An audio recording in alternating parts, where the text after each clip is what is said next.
सूत्रों के मुताबिक राधिका की मां ने बड़ा खुलासा किया है। राधिका की मां ने बताया कि आरोपी पिता दीपक यादव बेहद जिद्दी और सनकी स्वभाव का था।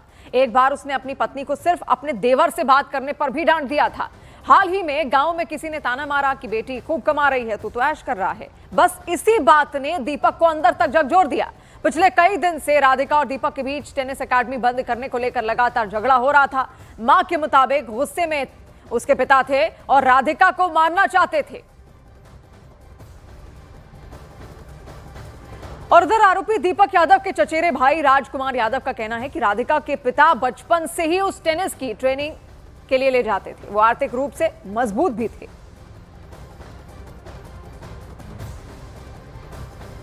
और अब आपको दिखाते हैं कि राधिका की हत्या के आरोपी पिता दीपक यादव ने पुलिस की पूछताछ में आखिर अब तक क्या कुछ बताया है। देखिए, सबसे पहले तो कबूलनामा है। उन्होंने खुद कहा, मैंने गोली मारकर बेटी राधिका की हत्या की। आगे वो कहते हैं कि लोग मेरी बेटी के चरित्र पर उंगली उठाते थे। मुझे और पूरे परिवार को राधिका पर नाज था। कंधे में चोट के बाद राधिका ने अकेडमी खोली। लोग मुझे कहते थे बेटे की कमाई खा रहे हो। मैंने बेटी को अकेडमी बंद करने के लिए कहा। बेटी ने अकेडमी बंद करने की बात नहीं मानी। बेटी के बात ना मानने से मैं काफी टेंशन में था। सुबह बेटी राधिका किचन में खाना बना रही थी। मैंने अपनी रिवॉल्वर से राधिका को 3 गोली मारी और घटना के वक्त मेरी पत्नी मंजू मेरे घर में ही मौजूद थी। मेरा बेटा धीरज प्रॉपर्टी के काम से बाहर गया हुआ था। और वहीं पड़ोस के घर में तैनात सुरक्षा गार्ड ने चौंकाने वाला एक खुलासा किया। सुरक्षा गार्ड के मुताबिक घटना के वक्त राधिका की मां मंजू बाहर पड़ोस की महिलाओं से बातचीत कर रही थी। तभी दीपक यादव बालकनी में आया और हाथ में पिस्टल लिए चिल्लाने लगा कि मैंने राधिका को मार दिया। ये सुनते ही मंजू और राधिका का भाई तुरंत घर के अंदर भागे।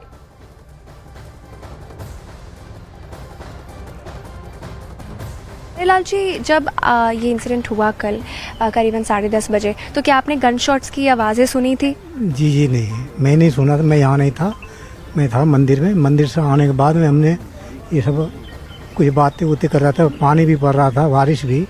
तो हम हल्का फल्का में खड़ा होकर मैं सुना कि आपने की लड़ाई हो रहा, क्या हो रहा था। मैं सुना कुछ ये सब बात बता रहा है, लड़ रहे झगड़ रहे हैं। फिर भी मैं बहुत आपको लड़ाई झगड़े की आवाज़ आ रही थी घर से? बाहर आके बाहर आ हाँ, बाहर आपने बात कर रहे थे। हाँ, एक तो उस घर के एक मम्मी था, एक वो वाइफ था, इसकी मम्मी था। हाँ, राधा जी की मम्मी। ये अपने में बात कर रहे थे। तो हम जब इधर से जा रहे कितने बजे की बात है ये कि वो लोग बाहर आके बात कर? राधिका जी की मम्मी आप बोल रही है, मदर। तो वो कितने बजे करीबन बाहर आके बात कर? ये करीब 11 बजे की है बात। 11 बजे की बात? हाँ, 11 पौने 11 बजे। तो और कौन कौन थे उनके साथ में? नहीं, कोई नहीं था। बस ये एक तो वाइफ था, राधिका जी की मम्मी था, और उनको पत्नी भी था। वो पहले कोठी वाले थे। ये अपने तीनों बात कर रहे थे। तो हम जाते हुए थोड़ा गौर किया बात को कि क्या क्या बात हो रहा है। कोई लड़ाई झगड़ा तो नहीं हो गया कि हम बाजू में रहते हैं।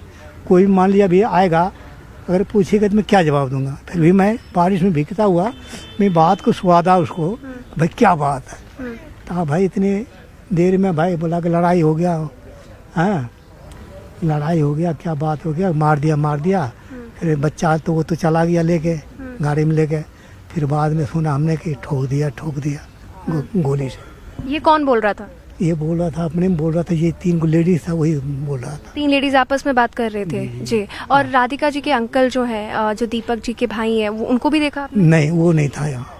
उसको सब मैं किसी को नहीं देखा। मतलब आप ये कह रहे हैं 11 बजे के करीबन राधिका जी की जो मदर थी, वो पड़ोसी में जो रहते हैं, पड़ोस में जो रहते हैं, उनके साथ में बात कर रहे थे? हाँ, ये जो गेट है, ये गेट के यहीं आगे बात कर रहा था। तो मैं जब इधर बात कर रहे थे, आपको तेज आवाज आ रही थी? जी तेज आवाज? नहीं, अपने में बात कर रहा था। तो मैं खड़ा होके मैं सुना, मैं क्या बात है इस बात को। तो सुना तो मैं आधा घंटा रुक भी गया। बारिश हो रहा था, भीगता गया। तो धीरे धीरे यही बात हुआ। फिर इतने में उसका फादर, राधिका जी का फादर, अभी तीनों लेडीज में बात होने लगा।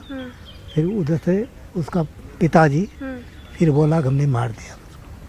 उन्होंने बोला, अपने मुंह से बोला? हाँ। किसको आके बोला उन्होंने ये? मतलब ऊपरी से आवाज़ दिया, उस पर चढ़ के ना, देखो बाहर बालकोनी में आके बोला कि मैं मार दिया मैं। अच्छा, तो जब आपने जब सुना कि वो 3 लेडीज बात कर रही थी, तो उस टाइम पे मर्डर की बात नहीं हो रही थी? उन्होंने कुछ ये नहीं बोला था कि मार दिया? जब पिता ने ऊपर से आवाज़ लगाई है तब पता चला है कि उन्होंने मार दिया है। जी जी जी जी। इसका मतलब ये कि जब उन्होंने मारा तो उनकी मदर ऊपर नहीं थी। वो था ना उसके हाथ में। अच्छा, उनके हाथ में पिस्तौल थी। हाँ जी हाँ जी, पिस्टन था उसके हाथ में। हाँ, फिर जब भी हम लोग को जहाँ पता लगाने में सही बात घटना, तभी से सबके कौन फार्म हो गए, कोई कॉल करने लगा, कोई कुछ करने लगा। फिर धीरे धीरे आदमी जुटने लगा कि ये तो लेके बच्चा लेके चला गया है। हाँ, अब चला गया तब क्या हुआ नहीं हुआ वो तो बात के बात। आप कब से जानते हैं राधिका जी को? बहुत दिन से जानते हैं हम। हाँ, हम बच्चे ही जानते हैं उसको। और इस बीच टेनिस एकेडमी में राधिका की टेनिस की कोचिंग देते हुए तस्वीरें भी सामने आई हैं। और इसी एकेडमी को ओपन करने के बाद राधिका के पिता दीपक और राधिका के बीच अनबन काफी ज्यादा बढ़ गई थी। और राधिका यादव का आखिरी मैसेज भी अब सामने आया है। ये आखिरी मैसेज राधिका ने ग्राउंड स्टाफ को किया है। उसमें राधिका ने ग्राउंड कोऑर्डिनेटर से सुबह ग्राउंड खोलने के लिए मिलने पर सवाल पूछा है। और राधिका ने बारिश की वजह से ग्राउंड के बारे में पूछा था। गुरुग्राम के सेक्टर 61 में राधिका टेनिस एकेडमी चलाती थी। इसी एकेडमी की वजह से ही पिता और बेटी के बीच विवाद की वजह बताई जा रही है। सुबह आती थी 7 बजे और शाम को मतलब वही आती 4-5 बजे की तरफ और फिर वो चली जाती थी। ऐसे 6-7 बजे की तरफ में चली जाती थी। तो उनका वो जो आती थी तो अकेले उनका वो अकेले आती थी टेम्पो से, और कभी कभार बच्चों को जो पेरेंट्स वगैरह थे उनके साथ चले जाते थे, बच्चे भी चले जाते थे। वो कहते थे कि भैया जहाँ तक जा रहे हैं वहाँ तक छोड़ देना, वहाँ से हम अपने घर से। अच्छा। तो यहाँ पे उनके साथ में और भी उनके जो सर्वन और कौन क्या आते थे? पेरेंट्स के मम्मी पापा आते थे और मतलब जो बच्चे थे वो आते थे सर। और कोई साथी उनका? और जो मतलब क्या सर नाम था, भैया नाम कहा था उनको सर को? सावन सर। सावन सर। इनामुल साहब भी कोई आते थे क्या? इनामुल नाम का एक साथ में, उनके साथ में अक्सर उनका मित्र जो है दोस्त इनामुल? नहीं, और तो सर मतलब उनके सर के साथ में कोई आता था तो उनका नाम तो नहीं पता है कि सर यहाँ आते थे, सर को मैं जानता।